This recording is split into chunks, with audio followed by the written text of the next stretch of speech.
Richard, what was the first time you knew you wanted to ride bikes and that type thing? Probably when I was about 7. When I first rode a mini bike, it was just free. Right. It was, I'm out doing my thing, and I kind of got that speed rush, and I just got a high from the speed. That's when I found out I wanted to ride. A lot of the kids in the neighborhood was doing it or something? Or what? Basically, it was myself, my brother, and my little nephew. We were the ones in the neighborhood that had mini bikes. We kind of like started the mini bike trend in my neighborhood. Now, when you transition from a mini bike to, say, a regular like Suzuki or Kawasaki, something like that, what's the basic difference between a mini bike, or is it the same? It's not the same. A mini bike, you just giving it gas. That's what it is. From a mini bike to a motorcycle, now you have to shift gears.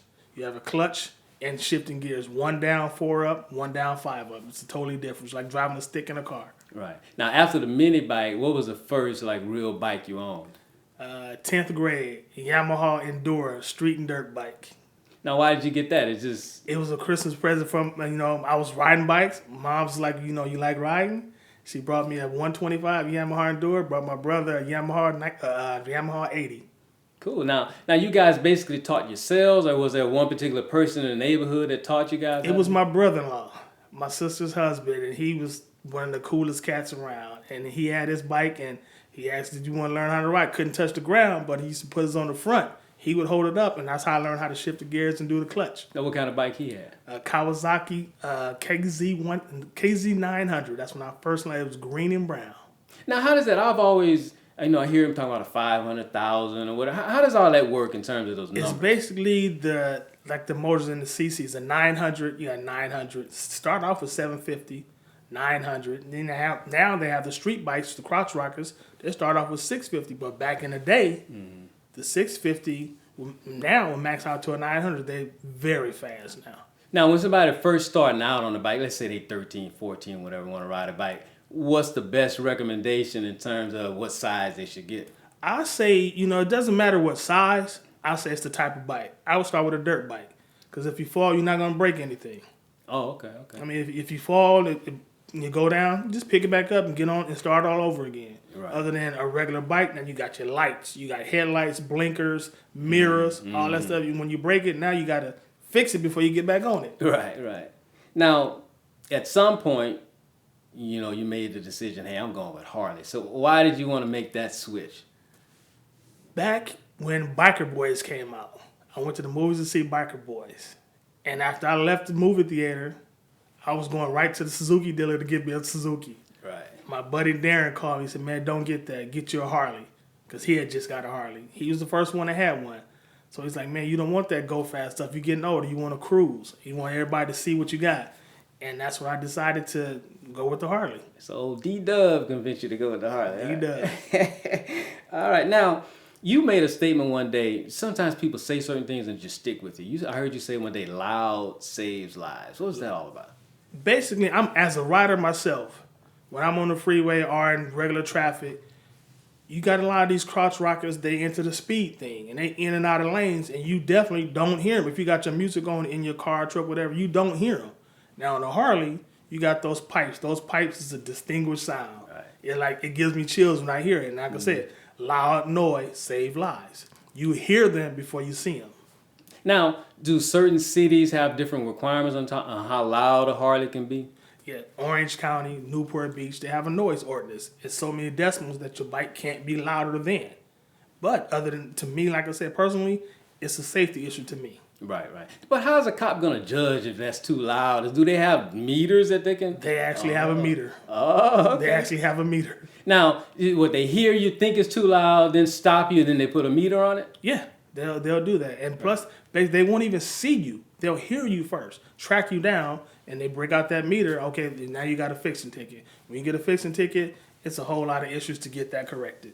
Right. Now, I've heard you talking about when you're riding with a group, say 5, 6 guys, and you say the certain way you should ride. What's that? Basically, by law, you should be staggered. And you see police, when they do it, they're staggered. They're not side by side. Because side by side, if something happens, oil spill, rock, when you go down, basically you're going to go right or left. And you're definitely going to take out your partner. And when you staggered, you got a solo fall. Yeah. You got a solo fall. And that's basically where it's supposed to be. But most of the rides now, the Christmas, the toy run, the sickle cell run is actually escorted by the law, and basically everybody is riding side by side, but they're riding at a safe speed. Right, right. Now, you have a soft tail. Right. Now, what are some of the different models that Harley makes, and why did you choose a soft tail?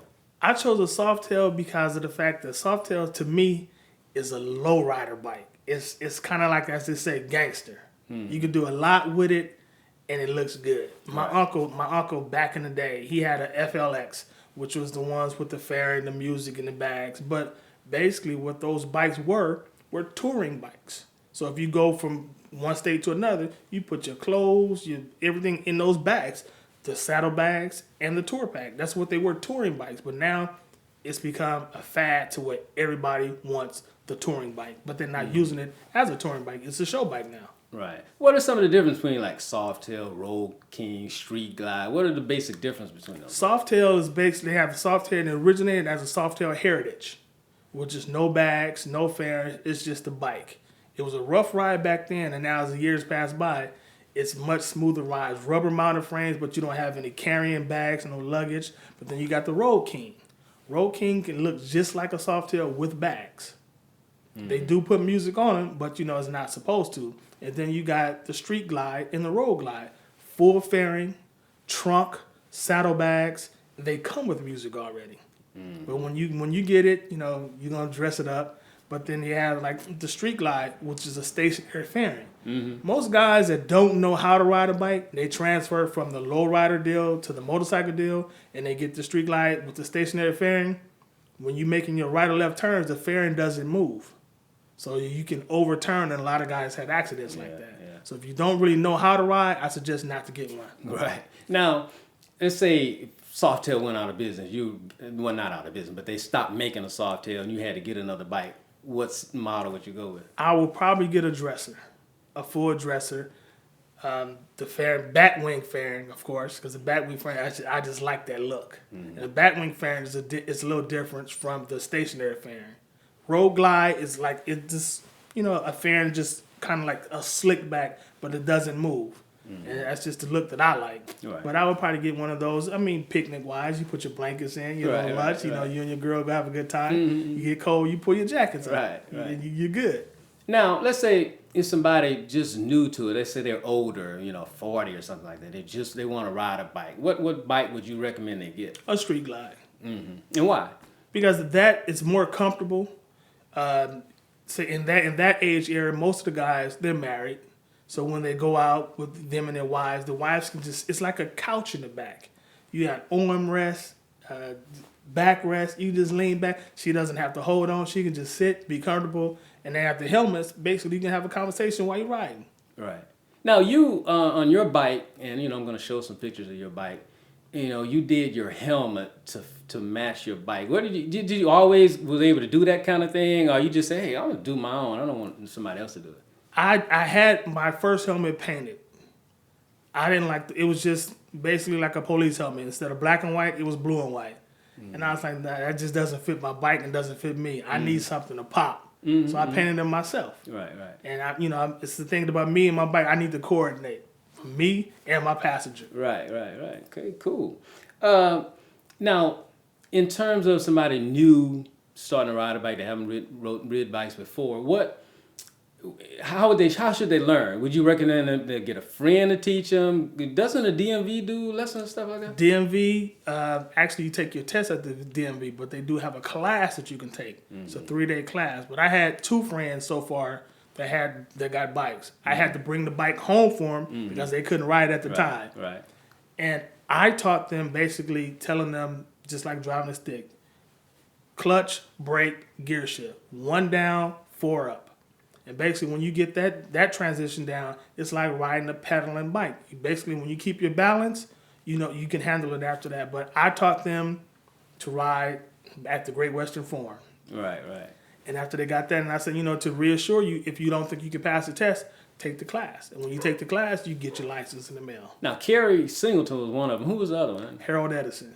Oh, Harold, okay. Yeah, I had to bring Devo. I had to bring his bike home for him. And when Harold got his bike, it was a nice bike. It was actually one of the mechanic bikes that worked at Bartell's. So it was already kind of nice. But when he wanted to fix it up, I gave him some pointers, and now, hey, Harold's in the game already. Right. He in the game. Now, that was one of the things I wanted to ask you. So is Bartell's the go-to place in LA to get your bike, or is Bartell's is one of the go-to places, but then you have LA Hardy, Glendale Harley, Laidlaw. It depends on, you know, how you want it and what you're looking for. Because if you're looking for something that's already fixed up, I've seen a lot of bikes at Bartell's in the used section that are nice. And what the guys do is when they fix up their bike, they run it through a mechanic and they put the bike on consignment. So the bike is already ready. So they taking their bike, their new bike, taking it home, and their bike is staying on consignment. Right. And once they, you know, the bike is sold, the dealer gets theirs, and the rest go to them. Right. Now, your bike is a nice bike. Other than your bike, whose bike out there that you really like? I know you got a friend named Eric that's a real nice bike. Whose bike out there you really like? Eric's bike is very nice, but this one guy named Courtney. Courtney, his bikes are show bikes, but they're riding bikes. And a lot of people got show bikes, they trailer them everywhere. Courtney will ride his bike to the show. Right. And so that's telling you right now, the motor's dependable. It's not all pretty, but it's a good running bike. Right. Now, so what's the difference between, let's say, a motor that's dependable and one that's pretty? What's the difference there? A lot of guys, when they factory-built motor, it's going to get you where you want to go. It's going to give you enough speed to keep you alive. Now, a lot of guys, they go into their motor, but then, you know, as you go into your motor, you start having problems. Oil drips, leaks, seals broken. But if you get it, that's when they want to do it at home. A home mechanic. You take it to the dealer and get it done, its bike is still under warranty. Right. Any kind of oil leaks, you take it back because you didn't pay your money. Right.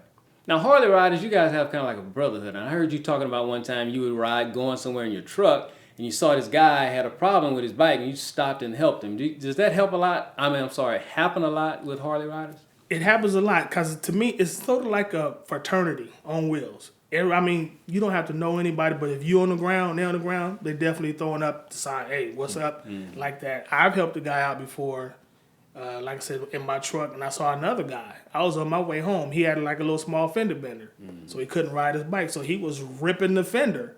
I'm like, no, you don't do that. I said, I stay right down the street. I'll be right back. Right.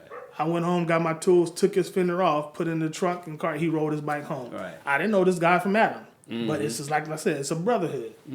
Cool. Now, what's that feeling like when you're out on the road, say by yourself or with some guys, and you just moving it down the road? What's that feeling like? To me, it's like a high, because to me, I mean, I don't have the best bike out there, but look-wise, I get looks, thumbs up, and all that, and that makes you feel good. It's like, you know what, my work is paying off. I know my bike looking good, and it's just being open, you know, just let the wind blow in your face. Take a little cruise down PCH. I do it all the time. When you're looking at the water and everybody give you the thumbs up, it's just, you can't get no higher than that. All right, Richard, I appreciate you dropping a little knowledge on us about Harley Davidson. We got to get you out there, G. Miller. Oh, no, man. I can teach you. All right. I have 2 down I'm very successful with. I got you. All right. Thanks. All right, G. Miller.